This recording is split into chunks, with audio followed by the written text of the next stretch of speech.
My goal for you by the end of this video is for you to have noticeably less issues relating to your tight glutes and piriformis. I'm going to show you 3 exercises that I find work in many cases for relieving a lot of the issues relating to this. Now, this is assuming that you don't have a lot of structural abnormalities present or anything out of the ordinary. And everyone is an individual, but at the end of the day, there are commonalities when it comes to issues like this on the backside of the pelvis. Let's talk about first what we usually see with tightness as it relates to the piriformis and the glutes. Now, these muscles attach both on the femur and on the sacrum. Now, what these do is they create external rotation. So what that's going to do is that's going to approximate these two things closer together. So that means that the pelvis itself is going to move into an externally rotated position and the femur is going to be turned out into an externally rotated position. So the femur itself is going to do this, and then on the back side of the pelvis, this space is going to compress. So you're going to see a closing of what we would call the outlet space of the pelvis down here. And a lot of the times people that have issues with sciatica tend to have compression of their nerve root, which runs through the lumbar spine. And if there's a lot of compression like this, an anterior pelvic tilt, then that's going to create compression of the nerve root in many cases. Now, if my pelvis is oriented very far forward into this anterior pelvic tilt position, then at some point, because what this does is it pushes my center of mass forward, I'm going to feel like subconsciously like I'm almost falling too far forward. So what do I need to do is I need to prevent myself from my center of mass going too far forward. So I'm going to grip stuff in the back to prevent me from falling too far forward. That would be things like your piriformis and glutes, which help compress this space and pull your pelvis down and under. Therefore, the solution would be to help facilitate opening of this outlet and internal rotation. And we want to bring the pelvis into more of a neutral position rather than being stuck so far forward or even potentially in the sway back position where the pelvis is tucked underneath itself. The way we can open up this space is by getting the pelvis in about 90 degrees of hip flexion. Because biomechanically, in this position right here, 90 degrees of hip bend, the femurs are in an internally rotated position more naturally. That natural opening of the outlet is going to help decompress that space. And then we're going to facilitate muscles that help keep this outlet position open, like the adductors, the inner thigh muscles, which have leverage at 90 degrees of hip flexion to create internal rotation. It's also important that we can feel our heels because remember, our center of mass is being shifted forward in many of these cases onto more of our forefoot. We want to get the center of mass back relatively more on the heels, so that way we're not jammed forward into extension all the time. So this is a little bit of a different approach than just simply stretching out the backside of the pelvis and hoping for the best, because we're educating the body how to move into an internally rotated position and use certain muscles to accomplish that, and then go back into an externally rotated position depending on the task and what we need to do. Let me preface this by saying the number one thing to keep in mind here is stay relaxed and chill on all these exercises. What we don't want to do is try really hard and squeeze everything really tight. What happens then is we tighten things up we don't want and we become more sympathetic or fight or flight within our nervous system. We want to chill and relax and breathe into these positions, because if we can do that, then we can make the body aware that these are safe positions for us to move into. So literally, I want you to try about 3 out of 10 on all these. And I know that sounds crazy because so many things out there are all about more, harder, faster, stronger contractions. But we don't want that right now. What we want is just to open up space. So give it a try at that 3 out of 10. And if you feel like you're trying really hard, back off, relax, take deeper breaths into these positions. Now let's get into those 3 exercises. And if you like this joint-based approach and you see benefits from this, then you'll probably really enjoy my beginner body restoration program, which has a lot more exercises like you're about to see.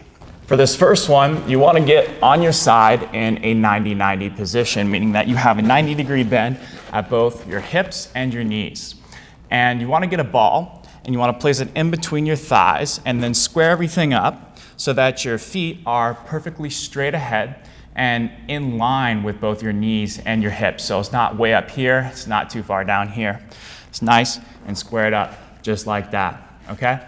Now support your head like you're taking a nap like this so your head can stay neutral. You wanna make sure that your pelvis is neutral like a bowl of water. So it's not spilling out the front and you're not extending, it's not tucked under. So find that neutral point where it's nice and parallel with that wall right there. And now what you wanna do is keeping both feet flat, exhale through your mouth and gently push this top knee forward just 1 inch. And then inhale through your nose, and again, just 2 to 3 out of 10, push this knee up into the ball without this top knee rolling back. Keep it 1 inch forward. You're gonna feel a little bit of your bottom side inner thigh adductor muscle engage. If you feel other things like pinchiness in your hip, we'll talk about adjustments in just a second. And then go ahead, exhale, go 1 inch further. And then inhale, push up, just a 2 out of 10. All you need to do is feel that inner thigh. It doesn't need to be anything crazy yet. And keep doing that, and eventually you're gonna reach a point where you can't get your knee going any further forward without your heel coming off of the wall or your back extending.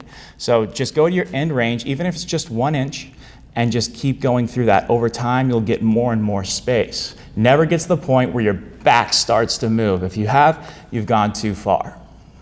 Now, if 90-90 was too close to the wall for you, you could get further away from the wall like this in about a 60-60 position, and you could do the same exact thing. And then just don't push too far into it again. Keep both feet flat on the wall, in line with your knees and also your hips. For this one, you want to take a ball or a couple of rolled up towels or a pillow folded in half and place it in between your thighs. But the important thing is it needs to keep your knees in line with your toes, which are perfectly straight ahead when they're about hip width apart like this. Now square up against the wall and lock out your arms. You should keep your palms flat against the wall without losing your heels off of the ground. So you may need to adjust depending on how long your arms are, how close you are to the wall, but your heels need to always stay in contact with the ground. So bend your knees slightly, about 20%, and then keeping your arms locked out, very slowly start walking your hands down that wall, keeping a neutral spine, hinging as if you're almost doing a deadlift. And you're gonna get to a bottom position right here where you feel a little stretch in your hamstrings, maybe in the glutes a little bit, but your whole foot is flat, keeping your weight mostly in your heels. Now you don't wanna be too rounded, and you don't wanna be too extended. You want to find that neutral spine position, and then you want to give that ball just about a 3 out of 10 squeeze, and breathe in through your nose, out through your mouth. Same breathing. Exhale through your mouth for about 5 to 10 seconds. Pause, and then inhale through your nose. It's of the utmost importance here that we stay within our active hip flexion range of motion, meaning that many people will have differing amounts of abilities to get into this position before they feel like they can't go any further without their low back starting to round. If that happens, you've gone too far. You're no longer opening up space back here, you're simply just moving through your lumbar spine. So make sure you only go down to the point where you feel like your low back is nice and neutral. For some people, it's gonna be here. Other people, they can go a little bit lower. Now for this one, we're gonna get in a 90-90 position, meaning 90-degree bend at both our knees and our hips. And we need to make sure our feet are staying in line with our knees, which are in line with our hips, okay? So I've got a shelf set up for myself right here, but you don't have to use one. I'll show you what that looks like in a second and modifications. But you wanna have a ball that you can keep in between your knees and your thighs, which will allow you to still maintain your knees in line with your feet and your hips. Now, staying relaxed right here, you're gonna feel your whole foot flat, but focus on your heels. And you're gonna drag your heels down into that object as you get your tailbone slightly off of the ground. So you're gonna feel your hamstrings on both sides engage. That's good. Now just exhale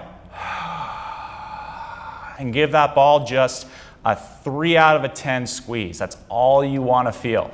Any more than that is probably a little too much. Get your hamstrings first, and then a very slight squeeze. Keep breathing in through your nose, out through your mouth in that position. Now you don't have to use a shelf. It just helps a lot, especially for beginners. You could just focus on keeping your whole foot flat, dragging down very slowly, but you have to be more intentional about the drag and getting your tailbone off, and you can still feel both hamstrings working well there.